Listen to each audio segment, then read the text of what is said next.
master pulog ya punto ganun tayo tugwi. Jap.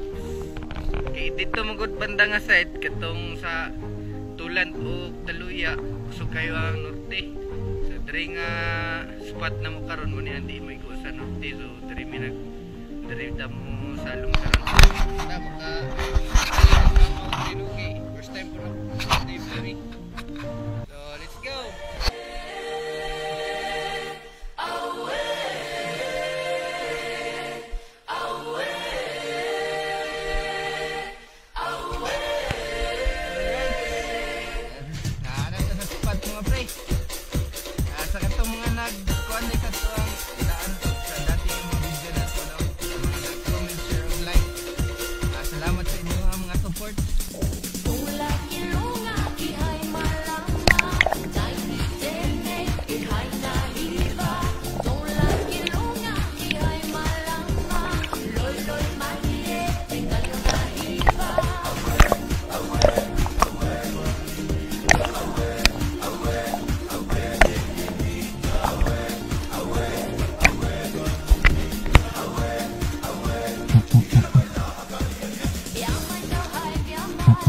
Here we go again mga pre. Welcome back sa atong another spearfishing adventure. Ang ato ang spot karon na tatungod sa King James Resort, sa resort ni Mayor Tatayap mga pre. Mao na ni after nako naka-warm up, itritso na ako sa lalom nga part kay naway nakit-an nga mga big eye emperor o long nose emperor. So pag dive na ko ani mga pre nakakita pug batfish. So wa mi nakasagang sa current sa tubig na mo karon, perting kusuga sa sulog. Tanawan ninyo ang dahon mga pre, mura siya ginaanod sa baha. Og mo to mga pre after sa pila nako ka mga dive at wala ning i-attempt og kuha ang kining isda nga ginatawag og big eye emperor. So wala pa jud ta nakakuha og decent size aning isda no kay tungod kaning iyang kamatan kining isda mga pre. So ginatawag ni sa mga spear og smartest fish on earth daw ni siya. Tungod kay hilabihan kamaro ning isda.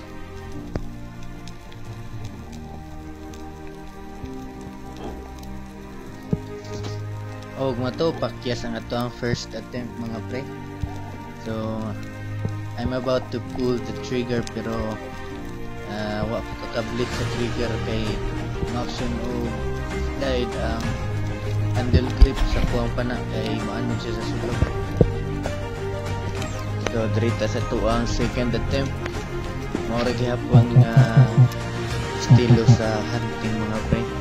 Fish call unya tago sa bato unya sabayan nato og sand dusting kaya aron maka-create siya cover sa tuwang lawas niyo. Ma-curious ang isda mo makaduol sila sa tuwa.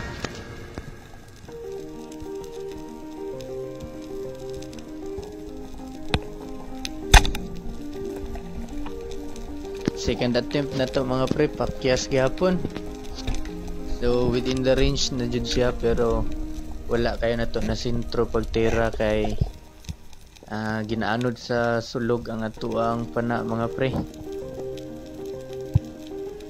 So pila ka dive akong gihimuan yung mga pre niya night part ani nga nawala ang big eye pero wala lang jud na gihawaan no kay ako lang yung gityagaan kay gusto jud na umanlak ning isda aman gud. Og mo ni third attempt na to mga pre, same technique gihapon na to ang gigamit. Itago ta pilit sa bato niya to ang gi sandastingan kay aron maka-create og cover sa tuwa. Og unya ni duol jud mga pre. Sablay gihapon. So curious nun ta kayo ang isda no niya tas punta ko reserve na ginahawa pero ato ang gidali mao to wa na to na igo. So ika fourth attempt na nako ni. Medyo kapoy na akong lawas dari mga pre kaysa sigig sugat sa sulog. Pero ato lang jud ni paningkamutan nga makuha ning isda ani mga pre. So di jud ni basta-basta makuha ng isda mga pre. So sa tinuod ani daghan nag-diver nga gipildi aning isda. Maura gyapon natong gibuhat mga pre. Tago sa bato, unya sand dusting tapos fish call. So gibuhat na nato ang tanan no aron moduol lang jud siya sa tuwa. So sa paghunt ani isda kinahanglan jud og tas-tas nga pailog no. Unya tas-tas pud nga breath hold. Kay maro jud kini siyang isda man gud mga pre.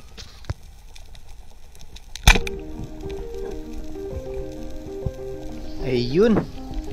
Nakuha ra gyud ang isda mga pre. So, dili gud ni siya ingon nga decent size no kaya ang ako ang gusto makuha katuntang around 2 to 3 kilos. Pero mo man siya ang niduol so tuwan lang ibigyan. Kasi sa mga 8 grams. 800 grams. Okay na kaya ni siya pasabaw.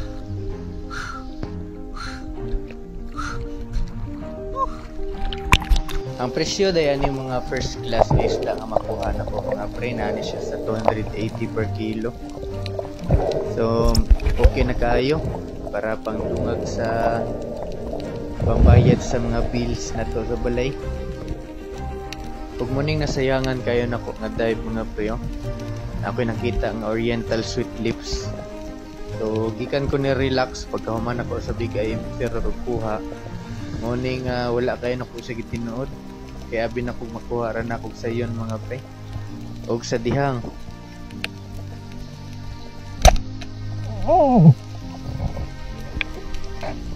Sayang wala kay go. Sobra na ko ka kumpiyansa mga pre. Wala na ko gitarong og tira. Og moto nakita na ko siya balik gitry na kog dive bomb mga pre.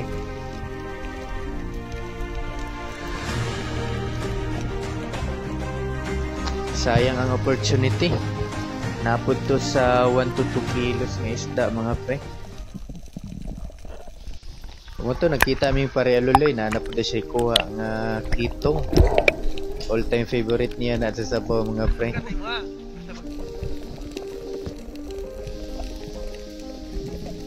Ug mo ito recover ko sa kuang kusog mga pre ni mo ko atong isda nga anak ko nakuha. Huwag mo ni, balik na punta sa to ang style sa pagkuhag isda. Ambush na punta mga pre.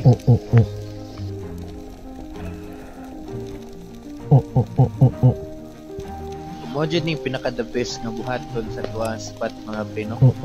Kani mo fish call kauna o niya mangita kag bato nga kataguan.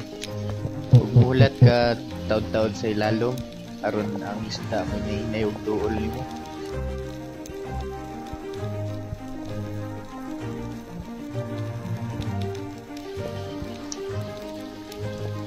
Ug isa sa indication na to mga pre nga na isda magpadulong sa tuwa parehas anang nakita ninyo nga isda nga mga itom nagikan sa kuwang wala nga padulong sa tuo mga pre. Pasabot ana nasa kuwang left side ang isda. So lato-lato lang nato nakadali mga pre kay nadyo ni maabot diharon. Ug tuara wala nagtugay effective jud atong paghulat mga pre.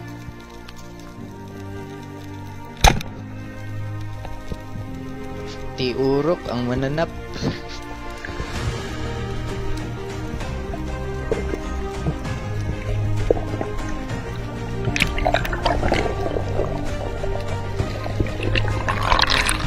Huwag mo ito mga pre. Salamat na sa inuuno kay wala dito na tutulan. Kung ako pong pasalamatan ang mga comment, share o like sa kuang previous video. Salamat sa mga nag-support mga pre.